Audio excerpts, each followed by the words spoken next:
নমস্কার বন্ধুরা, গপ্পগাথায় তোমাদের সকলকে জানাই সুস্বাগতম। আমার এই চ্যানেলে থাকবে নানা স্বাদের গল্প এবং কবিতা। সেই সমস্ত শুনে যদি তোমাদের ভালো লাগে অবশ্যই একটা লাইক করো এবং মতামত পাঠিও, যেটা আমার কাছে অত্যন্ত দামি। আর এই সমস্ত ভিডিওর নোটিফিকেশন পাওয়ার জন্য অবশ্যই চ্যানেলটিকে সাবস্ক্রাইব করে পাশে থাকা বেল আইকনটি প্রেস করে দিও। তাহলে চলো শুরু করা যাক আজকের গল্প। শুরু করছি দুলেন্দ্র ভৌমিকের লেখা মজার রহস্য গল্প গুপির গুপ্তধন। আজ থাকলো প্রথম পর্ব।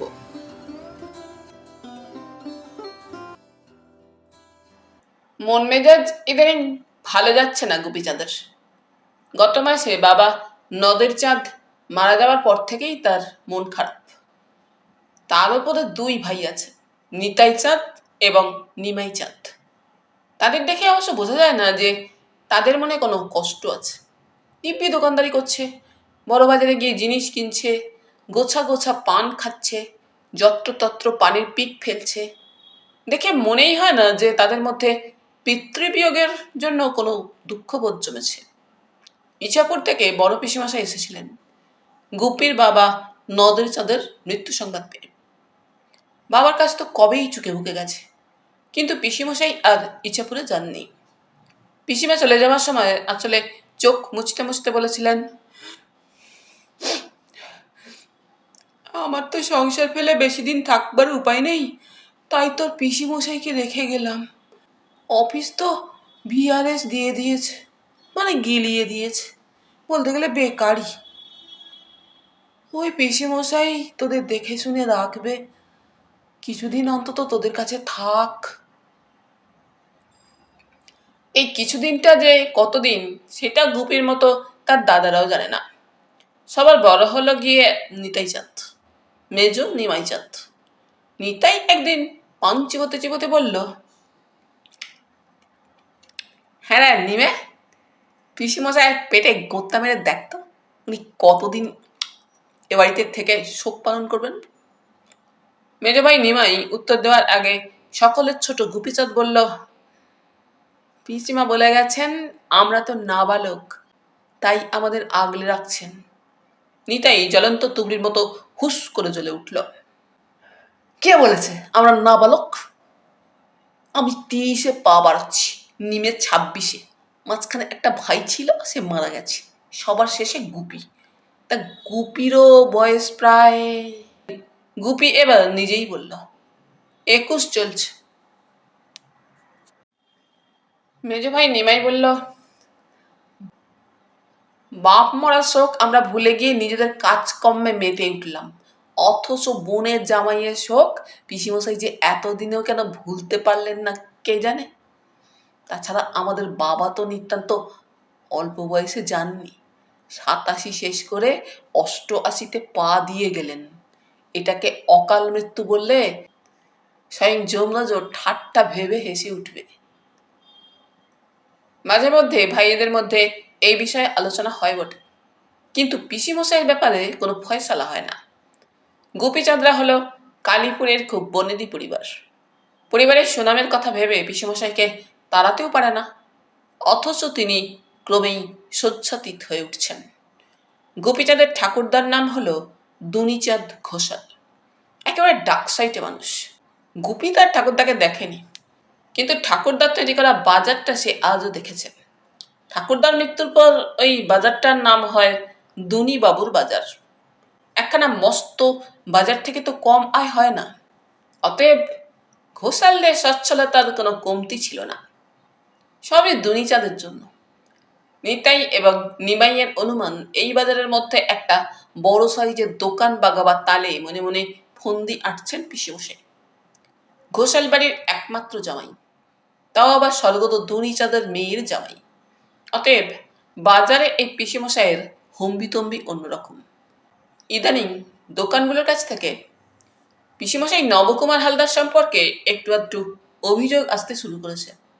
নিতাই চাঁদের ধারণা, এই অভিযোগের মাত্রা বেড়ে গেলে এবং তার কোনো প্রতিকার না হলে দুনিবাবুর বাজারে লাগাতার স্ট্রাইক শুরু হয়ে যেতে পারে। অতএব পিসিমশাইয়ের ব্যাপারে নিতাই এবং নিমাই দুজনেই খুব চিন্তিত। গুপি অবশ্য চিন্তিত নয়, সে জানে যা করবার তার দুই দাদাই করবে। ইতিমধ্যে একটা ছোট ঘটনা ঘটে গেল। ঘটনাটা ছোট হলেও গুপির কাছে তার তাৎপর্য কিন্তু মোটেও ছোট নয়, বরং বেশ বড় এবং গভীর অর্থবহ বলা যায়।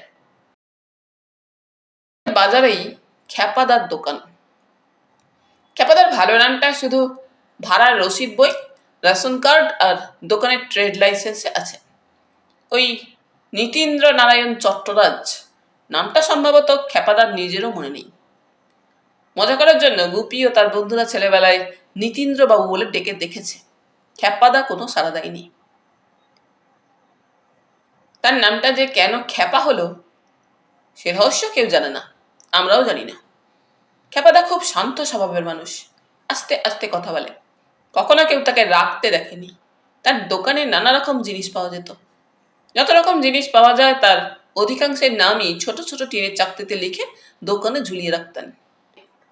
ফলে দোকানে এত রকম চাকতি ঝোলাতে হতো যে দোকান খুলে ওই চাকতিগুলো টাঙাতে পাক্কা 1 ঘন্টা এবং দোকান বন্ধের সময় চাকতিগুলো তুলতেও 1 ঘন্টা। পরে অবশ্য সনাতন বলে একটা ছোকরাকে দোকানে রাখা হয়েছিল। সে দোকান খোলার সময় এসে ওই চাকতিগুলো সাজাতো, আবার বন্ধের সময় খুলে নিয়ে হিসেব করে সাজিয়ে রাখত। এটাই সনাতনের প্রধান কাজ। হাওয়া দিলে দড়ি বাঁধা সেই টিনের চাকতিগুলো দুলত আর পরস্পরের গায়ে ধাক্কা লেগে একটা টুং টাং শব্দ উঠত। খ্যাপাদা তখন হাঁক দিয়ে বলতো, সনাতন, ওসব কিসের শব্দ? সনাতন নির্বিকার গলায় জবাব দিত, ময়দা ডালটাকে ধাক্কা দিচ্ছে।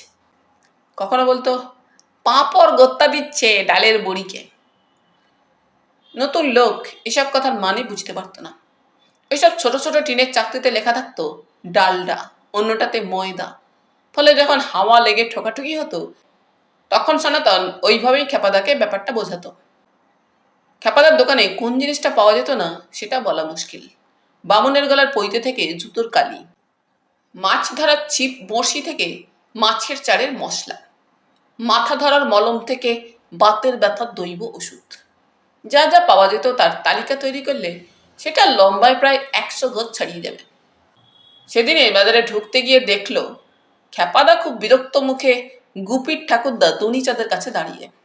দুনিচাঁদের তো সশরীরে এই মর্তধামে আসবার উপায় নেই, কিন্তু বাজারের মধ্যে দুনিচাঁদের যে পাথরের মূর্তিটা স্থাপিত আছে তার কাছে মর্তধামের যে কোনো লোকই যেতে পারে।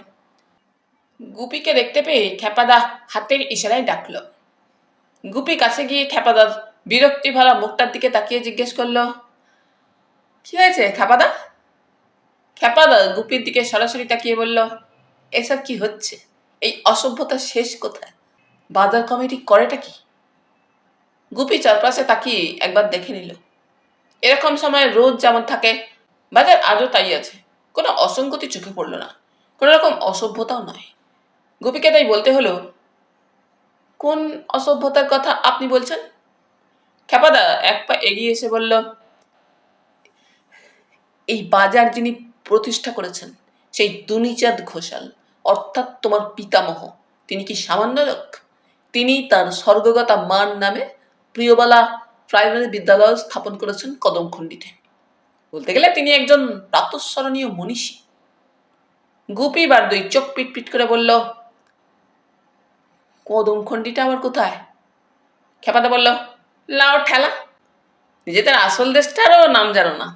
তোমার বাপ ঠাকুরদার জন্ম ভিটে কাশীপুর তো তোমাদের দেশ নয়। তোর ঠাকুরদা পরে এসে এখানে বিস্তর জমি জায়গা কিনে জাকিয়ে বসেছে। কদমখণ্ডি হচ্ছে বীরভূমে অজয় নদীর ধারে, একেবারে আউল বাউলদের দেশে। গুপি মনে মনে ধন্দে পড়ে গেল, এসবের সঙ্গে অসভ্যতার সম্পর্ক কোথায়? তাই বাধ্য হয়ে বলতে হলো, এর মধ্যে অসভ্যতার কি দেখলেন? খ্যাপা যেন তার কথা সমে ফিরল, বলল, এই যে শ্বেত পাথরের শুভ্র মর্মর মূর্তিটি, সেটি কার?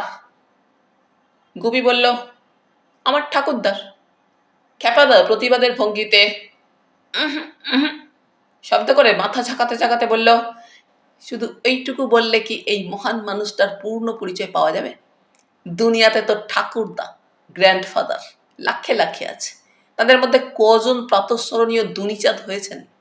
আমি বাজারে ঢোকবার সময় রোজ তোমার ঠাকুরদাকে প্রণাম করি, কিন্তু বেশ কদিন ধরে দেখছি বাজারের কিছু লোক স্নান করে এসে ভেজা গামছা, ভেজা লুঙ্গি তোর ঠাকুরদার হাতের ওপর, কাঁধের ওপর শুকুতে দেয়। কেউ বারণ শোনে না। আজ দেখি কোন হতচ্ছাড়ার একটা লাল জাঙ্গিয়া তোর ঠাকুরদার টাকে শুকুচ্ছে। এসব অসভ্যতা নয়? তোমার দাদাদের অনেকবার বলেছি একটা ব্যবস্থা করতে, কিন্তু কিছু করেনি। এতক্ষণে গুপি ব্যাপারটা বুঝল। এই জিনিস গুপি নিজেও দেখেছে। 364 দিন এইরকমই চলে। মাথায় কাক বসা তো সাধারণ ঘটনা। মহাপুরুষদের পাথর এবং ব্রোঞ্জের মাথাটা কাকদের প্রিয় বসবার জায়গা। কেন কে জানে? মাথায় কাক না বসলে মূর্তির যেন স্ট্যাটাস বাড়ে না। শুধু একটা দিন অন্যরকম হয়। সেটা না হলে বছরের 364 দিন না হয়ে 365 দিনই একরকম হতো। সেই ব্যতিক্রমে দিনটা হলো 2রা আগস্ট। ওই দিন দুনিচাঁদের জন্মদিন বলে খুব ভোরে পাথরের মূর্তিটা জল দিয়ে সাফসুত্র করা হয়। তারপর গলায় ঝোলানো হয় খানকয়েক মালা। একটা মালা দেয় বাজার কমিটি, বাকি 3-4টে নিতাই আর নিমাইরাই নিজেদের পয়সায় কিনে আনে। গলায় দেওয়ার সময় অন্যদের নাম বলে। এইরকম ব্যাপার তো অনেকদিন থেকেই দেখে আসছে গুপি। এগুলো নিয়ে সে কখনো উত্তেজিত হয়নি। আজ মনে হলেও তার উত্তেজিত হওয়া উচিত ছিল, এবং উত্তেজিত হওয়ার রাইট তার ছিল। গুপি খেপাদাকে বলল, আপনি ভাববেন না, আমি আজই এই ব্যাপারে দাদাদের সঙ্গে কথা বলে একটা বিহিত করব, সবাইকে নোটিশ দেব। খেপাদা বলল, সেসব না হয় হবে, কিন্তু আপনি বাঁচলে বাপের নাম। উজানবে ঠাকুরদার জন্য না ভেবে আগে নিজের বিহিত করো।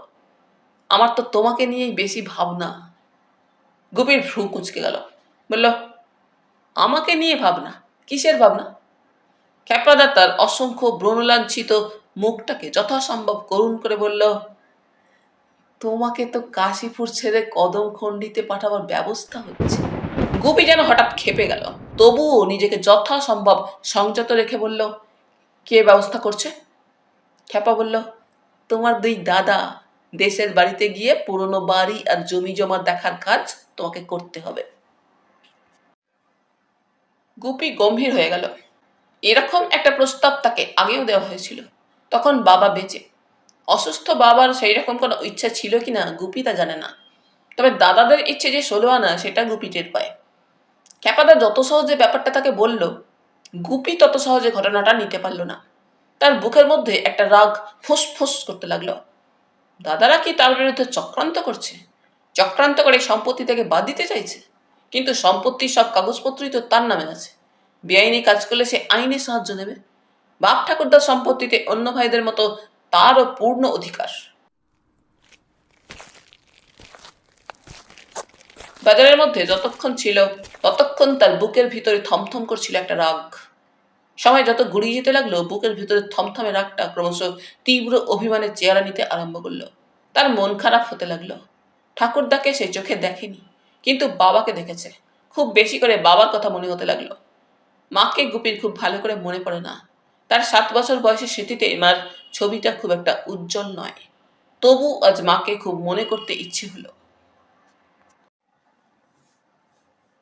অন্য দিনের চাইতে একটু দেরি করে বাড়ি ফিরল গুপি। বাজারের দোকান বন্ধ করে দাদারা বাড়ি ফিরে এসেছে। নিজেদের বাজারে ঠাকুরদার আমল থেকে 2টো দোকান নেওয়া ছিল। বাবা সেই 2টো দোকানের একটা বস্ত্র বিপণী ও অন্যটায় চালের দোকান করেছিলেন। দুটোই চালু দোকান। বড়দা আর মেজদা দোকান দুটো সামলায়। সেদিক থেকে দেখলে গুপির সত্যি কোনো কাজ নেই। দাদারা কি সেই জন্যই গুপিকে কাজে লাগাতে চাইছে?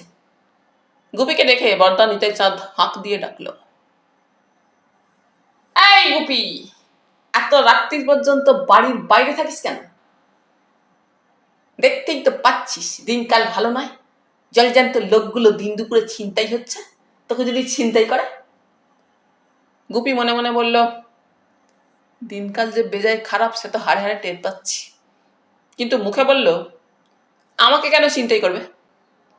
আমাদের অত টাকা কোথায়? নিমাই চাঁদ বলল, ব্যবসায়ী হিসাবে আমরা যেমন নিচের দিকে, তেমনি ছিনতাইবাজরাও সবাই এক স্ট্যান্ডার্ডের নয়, তাদেরও আপার লোয়ার আছে। আমাদের মানে তোকে না হয় লোয়ার ক্যাটাগরির কেউ ছিনতাই করলো, 5 কোটি না হেঁকে 5 লাখ হাঁকলো।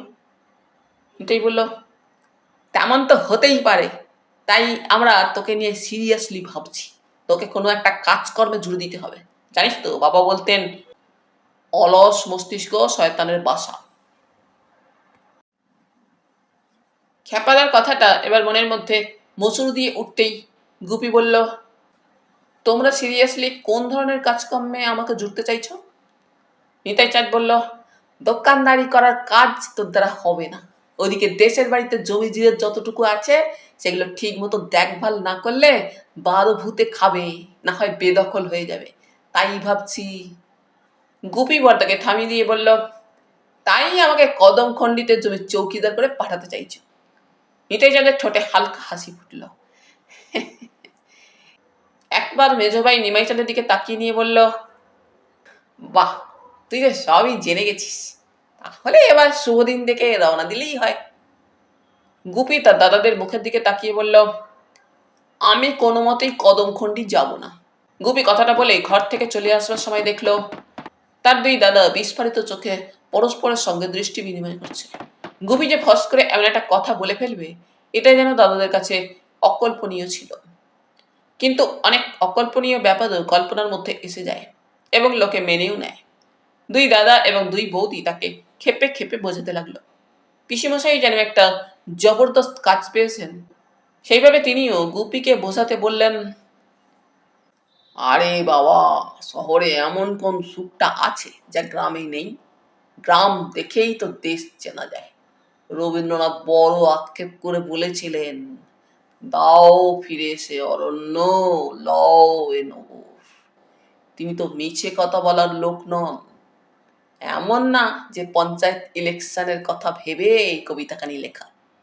চিতপুর ছেড়ে তাই তো তিনি মাঝে মাঝে চলে যেতেন শিলাইদহ, পদ্মার পাড়ে। পাকাপাকি আস্তানা গাড়লেন বোলপুরে। সেও তো গ্রাম বই, তখন অন্য কিছু নয়। তুই বা কম কিসে? পদ্মা না পাস, অজয় আছে, তারপরেই না হয় ডেরা বাঁধলি। কদমখণ্ডিতে যাওয়ার কোনো আগ্রহ গুপির কখনো হয়নি, আজও হচ্ছিল না। তার কেবলই মনে হচ্ছিল দাদারা তাকে ঠকাচ্ছে। মনের মধ্যে চেপে না রেখে কথাটা পিসিমশাইকে বলেই ফেলল গুপি। পিসিমশাই শুনে প্রথমে একচোট হাসলেন,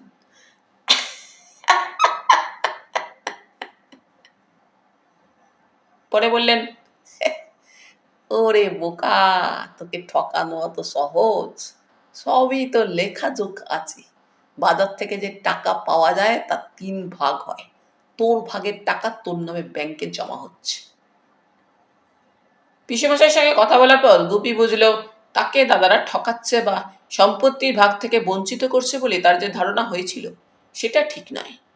তবুও কলকাতা ছেড়ে কদমখণ্ডিতে যেতে গুপির মন চাইছিল না, কিন্তু শেষ পর্যন্ত গুপিকে যেতেই হলো। গুপির ছেলেবেলার বন্ধু পল্টন। পল্টনের আপন বলতে কেউ নেই। সেই কোন ছেলেবেলায় বাবা মা দুজনেই মোটর অ্যাক্সিডেন্টে মারা গেছেন। সেই থেকে দিদিমার কাছে মানুষ। দিদিমা আর বড় মামা যতদিন বেঁচে ছিলেন ততদিন পল্টনের মোটামুটি ভালোই কেটেছে।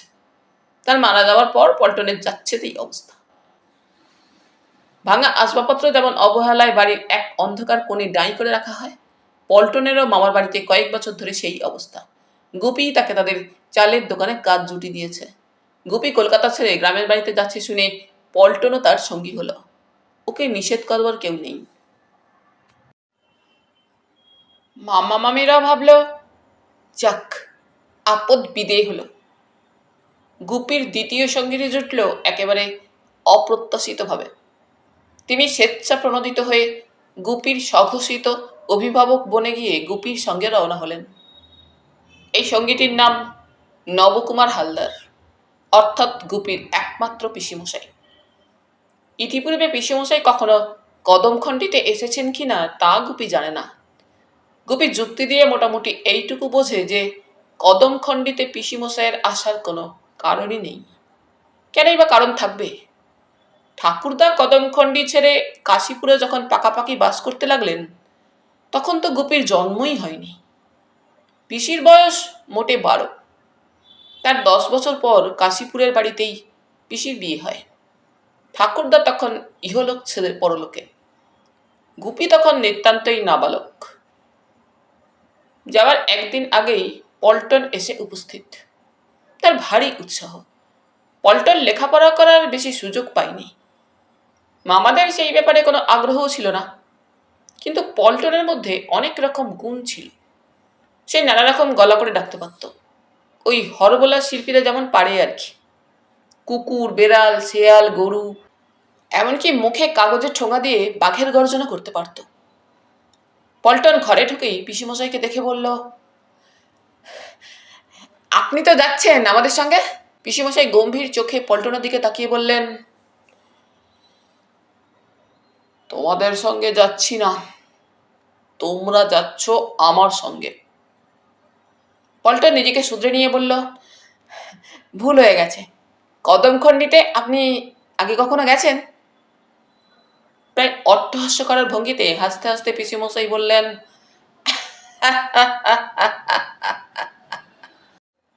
মেনি মেনি টাইমস গেছি। পিকনিক করতে অন্তত 10 বার গেছি। পাখি শিকারে গেছি তা প্রায় 7-8 বার। পল্টন অবাক চোখে পিসিমশাইকে দেখতে দেখতে বলল, আপনি শিকার করতে জানেন? পিসিমশাই পা দোলাতে দোলাতে বললেন, অনেক কিছুই জানা ছিল হে পল্টন, কিন্তু কোনোটাই প্রপার কাজে লাগাতে পারলাম না।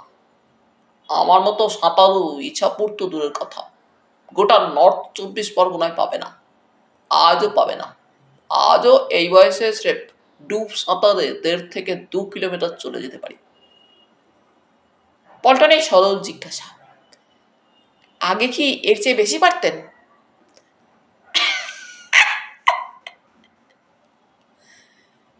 পিসেমশাই শব্দ করে হাসলেন। শব্দটা এমনই হলো, কেউ যেন হঠাৎ এক ফালি পুরনো কাপড় ফচাং করে ছিঁড়ে ফেলল। সেই কাপড় ছেঁড়া হাসিটি হেসে নিয়ে পিসিমশাই বললেন,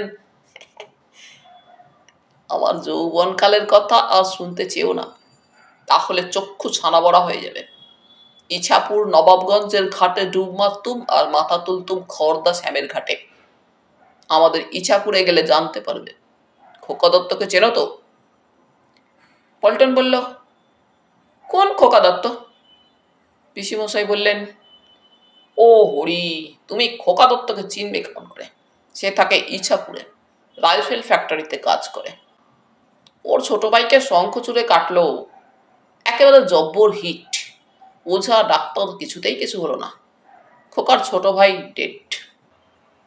খোকার ছোট ভাইয়ের নাম ছিল শিশু দত্ত। পল্টনের পরিবর্তে এবার গুপি বলল, কোন মানুষের নাম শিশু হয় নাকি?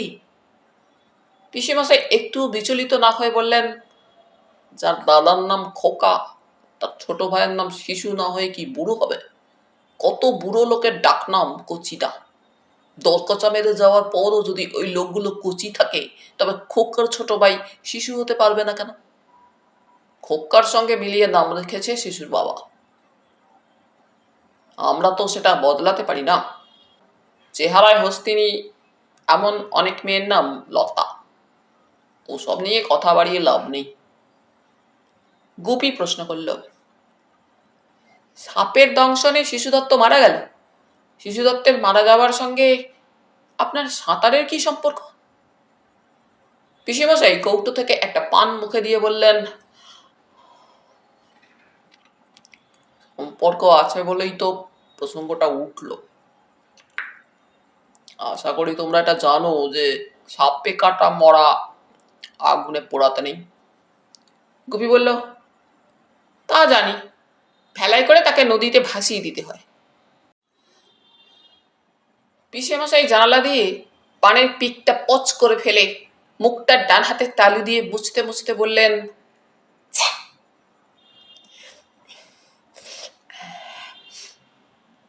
ভেলায় ভাসিয়ে দিলেই তো দায় মেটে না।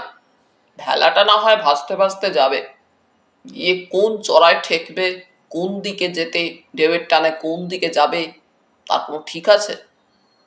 সন্ধ্যের দিকে ভাটার মুখে যদি চড়ায় আটকায় তাহলে তো শেয়ালে কুকুরে খাবে। সেই সব ভেবেই বর্ষার এক সকালে শিশু দত্তর ভেলার সঙ্গে সঙ্গে আমি সাঁতার কাটতে নবাবগঞ্জের গঙ্গায় নেমে পড়লাম। রূপকথা শোনার মতো বিস্ময় বড় বড় চোখ করে পল্টন জিজ্ঞেস করল, ভেলার সঙ্গে সাঁতার কেটে কদ্দূর গেলেন? পিসেমশাই চটপট জবাব, up to of Bengal. Gupi যেন বিষম খাওয়ার ভঙ্গিতে কেঁপে উঠল। একবার পিসিমশাইয়ের দিকে তাকিয়ে বলল, তৈরি হয়ে নিন, কাল সকাল 8টায় ট্যাক্সি বলা আছে। গুপি ঘর ছেড়ে নিজের ঘরে এলো। বড় বৌদি গুপির জিনিসপত্র গুছিয়ে দুখানা সুটকেসের মধ্যে সাজাচ্ছিল। গুপিকে দেখে বড় বৌদি বলল, এতদিন তোমায় খোঁচাচ্ছিলাম কদমকুণ্ডি যাওয়ার জন্য। আজ যখন সত্যিই তুমি যাচ্ছ তখন মনটা ভারী খারাপ লাগছে। এত বড় বাড়িটা শুধু তোমার জন্যই ফাঁকা ফাঁকা লাগবে। আমি ছাড়া সবাই তো রইল, তেমন ফাঁকা লাগবে না। বড় বৌদি কাজ করতে করতে বলল, আমি জানি কয়েকদিনেই সব সয়ে যাবে। তুমি এ বাড়িতে থাকা মানে তোমার ক্লাবের বন্ধুদের আনাগোনা হইচই সেসব তো বন্ধ হয়ে যাবে। প্রাণে বেঁচে থাকার মধ্যেও একটা আলাদা প্রাণ থাকে, সেটা না থাকলে বাঁচাটাই বড্ড ক্লান্তিকর হয়ে ওঠে। গুপি বাইরের দিকে তাকালো। বাণীপুরের এই অঞ্চলটা গুপির বড় চেনা। অনেক আবেগ আর স্মৃতি এর সঙ্গে জড়িয়ে আছে। এতদিন তেমন করে টের পাওয়া যায়নি, আজ যাওয়ার আগে টের পাচ্ছে। নিজের দেশ, জন্মভূমি ঠিক যেন মায়ের মতো। যতদিন মা থাকেন ততদিন একরকম। যখন মা থাকেন না, একেবারে অদৃশ্য হয়ে যান, তখন বুকের মধ্যে শব্দহীন একটা হাহাকার বাজতেই থাকে। সে কেবলই একটা শূন্যতার কথা মনে করিয়ে দিতে থাকে। স্মৃতি তখন নিষ্ঠুর ব্যাধি। সে কেবলই তার তীক্ষ্ণ তীরের ফলায় এক একটা করে স্মৃতি খুঁচিয়ে দেয়, জাগিয়ে রাখে। গুপি আস্তে আস্তে ছাদে এলো। 3তলার ছাদ থেকে অনেক দূর অবধি একসময় দেখা যেত। এখন আশেপাশে উঁচু মাথাওয়ালা অনেক বাড়ি উঠে গেছে বলে আগের মতো সবকিছু দেখা যায় না। কিছুক্ষণ ছাদে দাঁড়িয়ে থেকে গুপি আস্তে আস্তে নিচে নেমে এলো। বাইরে তখন সন্ধ্যা নেমেছে। সন্ধ্যা হয়ে যাওয়ার কিছুটা পরে কদমখণ্ডির বাড়িতে 3জনে পৌঁছালো। অনেকটা জায়গা জুড়ে বেশ বড়সড় একটা বাগান। বাগানে অনেক রকম গাছ আছে বটে, তবে সেগুলো কোন ধরনের গাছ তা অন্ধকারে বোঝা গেল না। ওই বাগানের মধ্যেই একতলা একটা বাড়ি। বাড়িতে বিজলি বাতির ব্যবস্থা নেই। এতদিন বাগানের মধ্যে এই বাড়িটায় থেকে যে কেয়ারটেকারের কাজ করত তার নাম আদিনাথ। গুপির বাবার আমলের লোক। আতপ চাল আর কালো জিরে একসঙ্গে মিশিয়ে দিলে যেমন দেখতে হয়, আদি কাকার মাথার চুলগুলোর সেই অবস্থা। ব্ল্যাক অ্যান্ড হোয়াইটের এমন চমৎকার মিশেল সচরাচর দেখা যায় না। এই আদি কাকা একসময় দুর্ধর্ষ লেঠেল ছিল। বয়স হলেও শরীরের গঠন এখনো বেশ মজবুত। ঘরের মধ্যে জিনিসপত্র সাজিয়ে রাখতে রাখতে আদি কাকা বলল, বড় খোকার পত্র পেয়েছি। একা হাতে যতটা পেয়েছি ঘরদোর সাফ করে রেখেছি। আজকে কাল দিনমানে লোক লাগিয়ে আরো সাফা করতে হবে। ঠিক মতো দেখভাল না করলে তাজমহলেও শ্যাওলা ধরে। এ বাড়ি কি আজকের? সবাই কলকাতা চলে যাওয়ার পর এই বাড়ি তো দুয়ারানি হয়ে গেল। 4খানা পত্র দিলে তবে কিছু টাকা আসে, তাই দিয়ে বাড়ির কাজ। তোমার বাবা অসুখে পড়ার পর থেকে তাও বন্ধ। এখন যদি তোমাদের সুদৃষ্টি পড়ে। পিসেমশাই ঘরের চারিদিকে চোখ বোলাতে বোলাতে বললেন, ধানের জমি টমিগুলো কোথায়? ওগুলো দেখতে হবে। আদি কাকা পিসিমশাইয়ের দিকে খর দৃষ্টিতে দেখতে দেখতে বলল, এ কেমন ধারা উদর লোক গো, রাত্রির বেলা ধান জমি দেখতে চায়। ধান আর জমি দুটোই থাকবে, কাল দিনমানে আমার সঙ্গে গিয়ে দেখে এসো। পাশাপাশি দুটো ঘরের একটাতে গুপি আর পল্টন, অন্যটায় পিসেমশাই। আদি কাকা একটা ক্যাম্প খাট পেতে বারান্দায় শুয়ে পড়ার ব্যবস্থা করল। গুপি এগিয়ে এসে বলল, তুমি বারান্দায় শোবে কেন? ঘরে এসে শো। আদি কাকা বলল, বর্ষা নামার আগে পর্যন্ত আমি বারান্দাতেই শুই। বারান্দার কোলাপসিবল গেট আটকে দিলেই এটা ঘরের মতো হয়ে যায়। নদীর দিক থেকে বিস্তর হাওয়া আসে। এই বাড়িতে বিজলি বাতি না থাকায় আলো পাখার কোনো ব্যবস্থা নেই। ঘরের দরজা বন্ধ করলে বেশ গরম বোধ হয়। এই দুটো ঘর ছাড়াও আরো দুটো ঘর আছে, কিন্তু সেগুলো পরিষ্কার করা হয়নি। রাত্রে শোয়ার পর পল্টন নিজের চৌকির ওপর এপাশ ওপাশ করতে করতে বলল, একেবারে কাঁঠাল পাকা গরম, তুই ঘুম আসছে না। গুপি মশারির ভেতর থেকে বলল, ট্রেনে বাসে এতটা পথ আসার ধকল গেছে তো, শরীর এমনিতেই ক্লান্ত। নতুন জায়গা বলে একটু অসুবিধা হচ্ছে। তুই চোখ বুজে শুয়ে থাক, দেখবি ঘুম এসে যাবে। গুপির নির্দেশ মতো পল্টন চোখ বুজে শুয়ে ঘুমের সাধনা করছিল। হঠাৎ পাশের ঘরে টর্চ লাইট জেলে পিসেমশাই হাঁকলেন, তোরা কে ঘুমোলি নাকি? গুপি উত্তর দিল, হ্যাঁ ঘুমোচ্ছি। সঙ্গে সঙ্গে পল্টনও বলল, আমিও।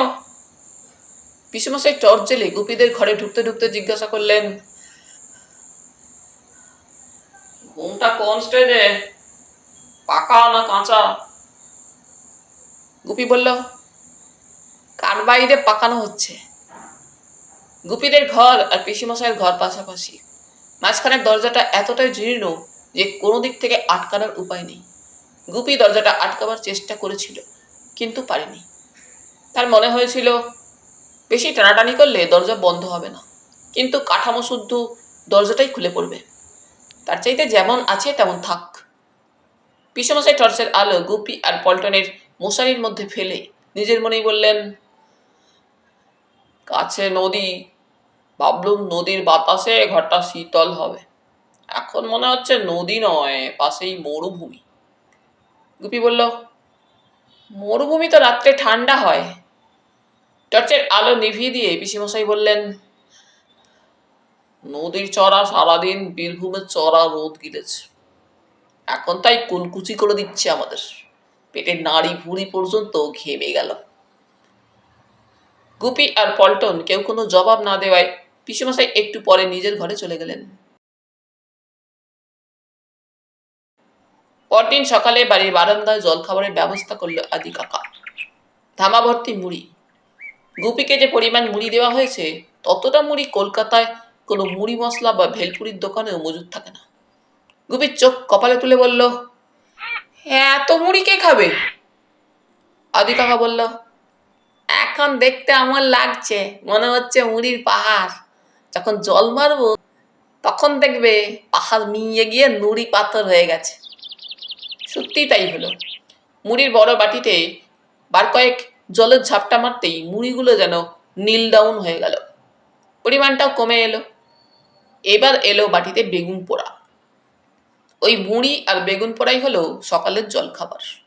আদি কাকা বলল, খাওয়া শেষ করে একজোড়া গুড়ের লাল বাতাসা পাবে, তারপর তেষ্টা মিটিয়ে জল খাও। তোমাদের তো শহরের পেট, ভালো মন্দ কিছুই সইতে পারে না। সকালে জলখাবারের পাট চুকিয়ে আদি কাকার সঙ্গে গুপিরা গেল জমি জমা দেখতে। বেশ ভালোই লাগছিল গুপির। গায়ের লোকের সঙ্গে পরিচয় হতেই সবাই হাত তুলে নমস্কার করছিল। অনেকেই আশাতীত খাতির করছিল গুপিদের। শহরে এমনটা হয় না। তার ঠাকুরদার তৈরি বাজারেও এমন জিনিস, অর্থাৎ এতটা ভক্তি শ্রদ্ধা তাকে কেউ কখনো দেখায়নি।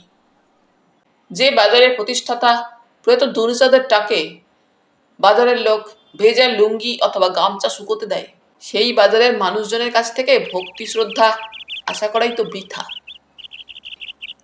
গুপি গ্রামের মধ্যে দিয়ে হেঁটে আস্তে আস্তে প্রায়ই ঘাড় ঘুরিয়ে পিসিমশাইয়ের দিকে দেখছিল। তার হাবভাব দেখে মনে হচ্ছিল দিল্লি অথবা কলকাতা থেকে কোনো মন্ত্রী এসেছেন গ্রামের অবস্থা দেখতে। খানিকটা পথ আসার পর আদি কাকা একটা বট গাছের নিচে দাঁড়িয়ে বলল, এর নাম বটতলা, বড় পুণ্য জায়গা। লোকে বলে কবি জয়দেব নাকি এই বটতলায় বসে বিশ্রাম করতেন। তাই সবাই এখানে এলে প্রণাম করে। আদি কাকার দেখা দেখি গুপি আর পল্টনও প্রণাম করল। পিসিমশাই প্রণাম করার আগে বললেন, তাই তো জায়গাটা তো চেনা চেনা লাগছে। পদ্মাবতীও এখানে নিশ্চয়ই আসতেন। আদি কাকা বলল, সে কথা আমি জানি না, লোক মুখে শুনেছি উনি একাই আসতেন, বউ নিয়ে কখনো এসেছেন কিনা বলতে পারবো না। ওদের দেখে গায়ের 2-4 জন এসে এদের চারপাশে দাঁড়ালো। গ্রামের এই লোকগুলোকে দেখলেই বোঝা যায় এরা মাঠে কাজ করে। আদি কাকার দিকে তাকিয়ে ওদের একজন বলল, কি কাকা, এরা বুঝি সব কলকাতার লোক?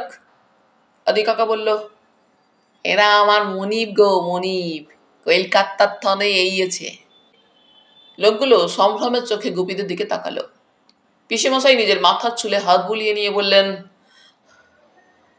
আপনাদের এখানে ইরিগেশন প্রবলেমটা কেমন? মাঠের কাজ করতে করতে যারা এসেছিল তারা প্রথমে ভ্রু কুচকে পিসিমশাইয়ের দিকে তাকালো, পরে আদি কাকার দিকে।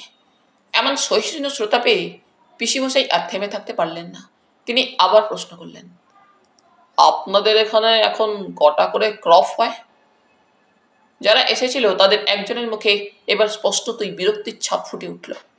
সে হাত নেড়ে বলে উঠল, ওসব এখানে হয় না। কথা শেষ করে আদি কাকার দিকে ফিরে বলল, ও কাকা, এই শহুরে কোলাগানটাকে কোত্থেকে জোটালে? এই কথায় বাকিরা হেসে উঠতেই পিসিমশাই এবার নিজেই লজ্জিত হলেন। ওরা চলে যাওয়ার পর খানিকটা স্বীকারোক্তির ভঙ্গিতে বললেন, ওই আমার এক দোষ, খোলা হাওয়ায় উদার প্রকৃতিতে এলেই আমার মুখ দিয়ে ইংরেজি বেরোয়। পুরী সি বিচে, কলকাতার উন্মুক্ত ময়দানে বসে কত যে ইংরাজি চর্চা করেছি তার আর হিসেব নেই। বিকেল ঘন হওয়ার পর আমরা সবাই এসে উঠোনে বসলাম। উঠোনে সবসময় একটা বড় সাইজের চৌকি পাতা থাকতো। চৌকিটা উত্তর দিকের পাঁচিল ঘেঁষে। এই চৌকিতে বসলে অদূরেই অজয় নদ দেখা যায়। মনে হয় খুব কাছে, কিন্তু বাস্তবে অতটা কাছে নয়। এখানে বসলে দুর্গাপুরের কারখানার চিমনি দেখা যায়। দক্ষিণ বিলকুল খোলা থাকায় হু হু করে বাতাস এসে উঠোনটা ভরিয়ে দেয়। পিসেমশাই চৌকির ওপর বসে চা খেতে খেতে বললেন, মাথায় আইডিয়া এসে গেছে। পল্টন বলল, কি আইডিয়া? পিসেমশাই বললেন, ঘরের গরম থেকে বাঁচতে এবং গ্রামের ফ্রেশ হাওয়া বাতাস পেতে আমি উঠোনের এই চৌকিতেই রাত্রে শোব। পিসেমশাই প্রস্তাব শুনে আদি কাকা হায় হায় করে উঠে বলল, এই চৌকিতে শোবেন কি গো? কতদিন থেকে বাইরে পড়ে আছে, ওর গায়ে বীরভূমের রাঙা ধুলো কিলো কিলো জমে আছে।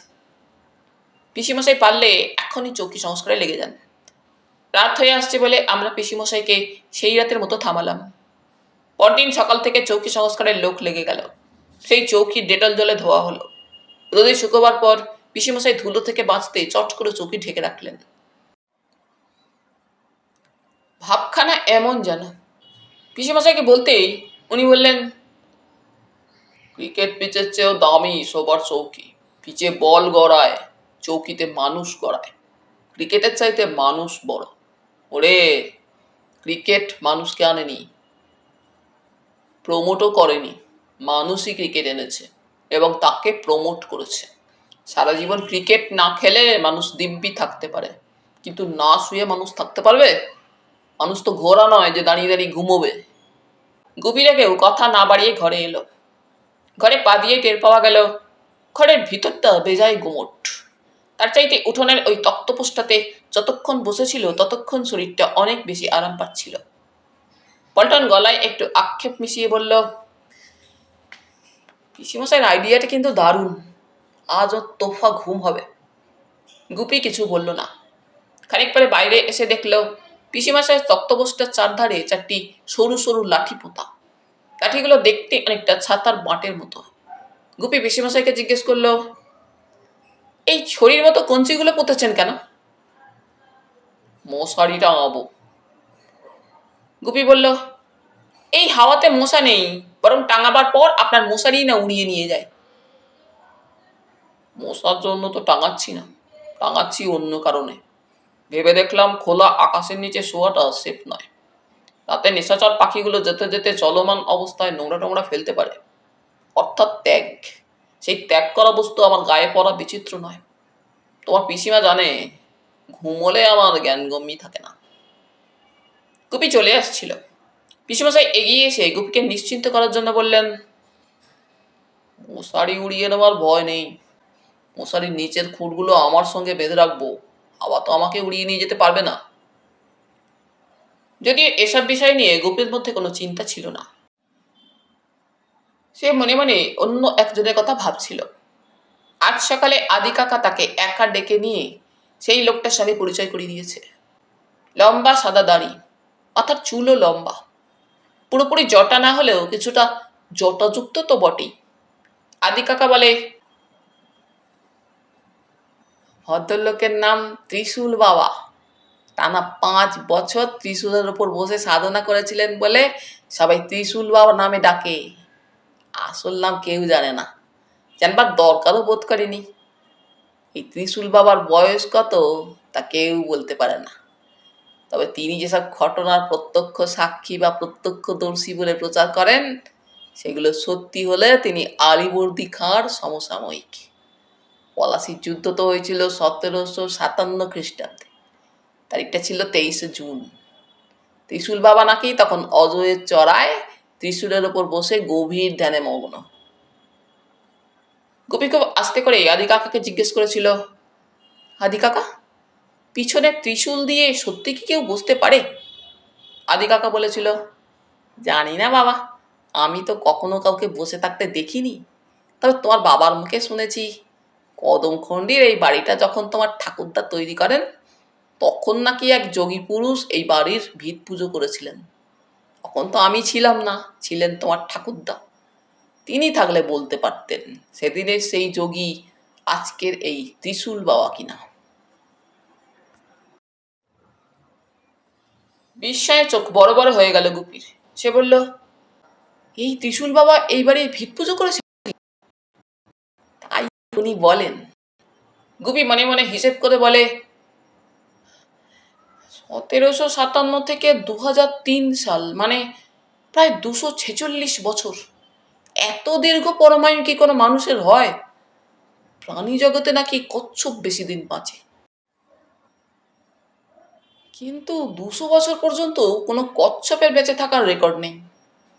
আদি কাকার ঠোঁট উল্টে বলে, কে জানে কোনটা ঠিক। এই যে তোমার পিসি মশাই আজই আমাকে বলছিলেন, উনি নাকি ডুব সাঁতারে বর্ষার গঙ্গা পেরিয়ে যান। ঘুড়ি এত উঁচুতে ওড়াতেন যে একবার নাকি মধ্যম গ্রামের এক দোতলা বাড়ির ছাদ থেকে ঘুড়িকে উড়ন্ত উড়োজাহাজের পিছনে গোঁত খাইয়েছিলেন। কান থাকলে মানুষকে কত কিছু শুনতে হয়।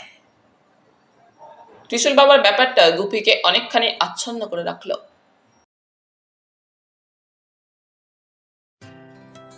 তাহলে বন্ধুরা, আজ এখানেই শেষ করলাম। আবার ফিরবো পরের পর্বে। তোমরা সকলে খুব খুব ভালো থেকো। ধন্যবাদ।